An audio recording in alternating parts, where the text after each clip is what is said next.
Hello, this camcorder is SEREE M6 from SEREE Technology. Now, I would like to show you how to use how to switch the video mode and photo mode on this camcorder. Let's turn on the camcorder.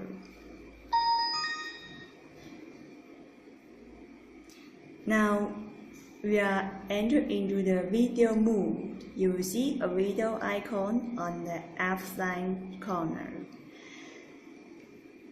If you want to record a video, place the video button here. Now, finish.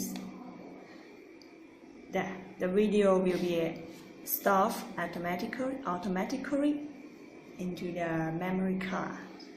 Let's switch to camera mode.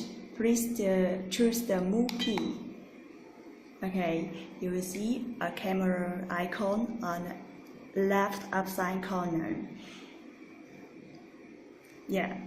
Now we can take a photo by press the photo key.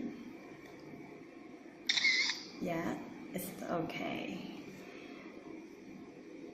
Now let's turn to playback mode. Now press the OK key. You will see the video. Okay.